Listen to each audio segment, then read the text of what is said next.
Today we visit two individuals who have won awards and praise for their work. Each has influenced and changed perception in Asia in their own areas of expertise. We speak to Simon Squibb, the managing director of a high-end design and marketing company who has set himself apart with his unique and effective advertising, and Joanna Ho, an international success whose modern women's fashion labels draw on both Western and Eastern influences. Simon Squibb is the managing director of a successful design and marketing company based in Hong Kong. He has worked for 13 years in marketing and brand management in 3 countries. Simon has set himself apart with his unique and effective advertising campaigns, gaining a reputation for marketing excellence and creative ingenuity.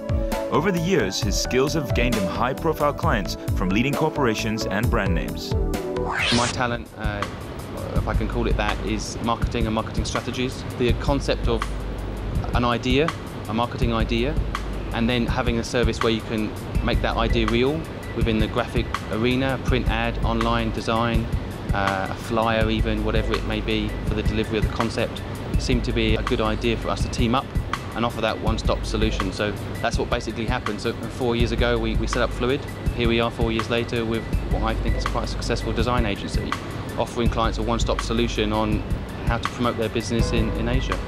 I think my role basically is to look after the customers and make sure the customers are on the right track as far as getting themselves more customers.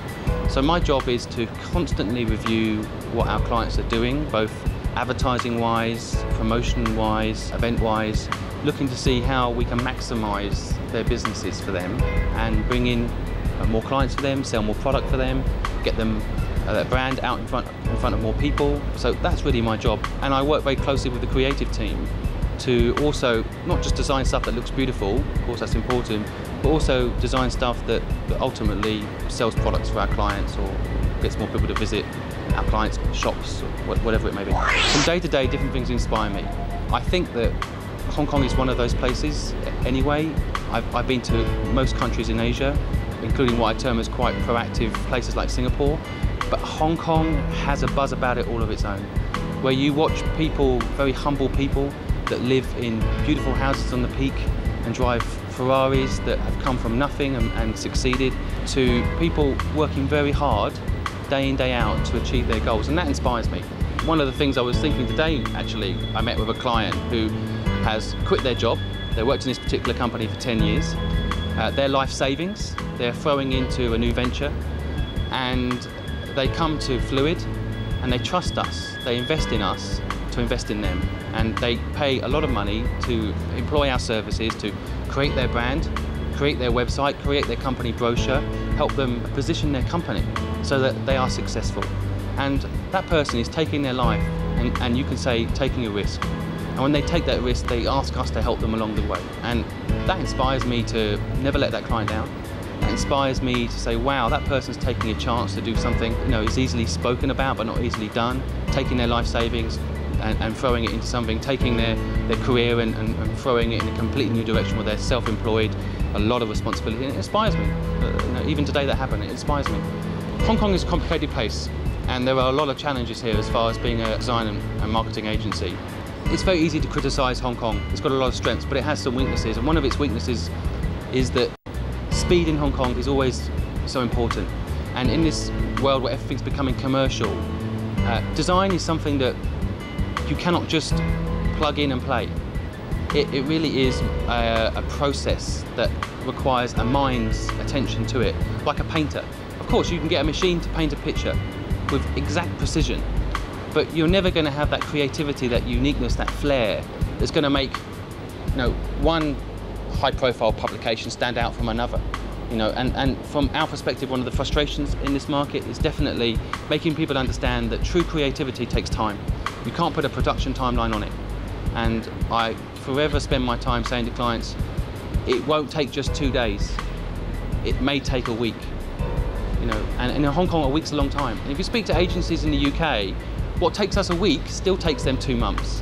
So even a week here is 3 days too long. That's definitely a challenge. And then making people understand the difference between someone that says they're a designer and someone that says they understand marketing, and true results, true delivery. In Hong Kong, it's tough making people understand the difference between a copy version from China and the original high quality product. And I'm sure that's not a problem that I'm the only one with. But as a design agency, I find it frustrating to make Hong Kong and Asia Pacific understand that quality is not something you can easily do, and it's cheap and it's turnkey. It's an effort and time consuming. Yeah, I think if I was to say there was no one else around like us, I'd be naive. But there's no one with our personalities, our passion. So I think that's something that sets you apart. You care about the client, you care about what you're doing.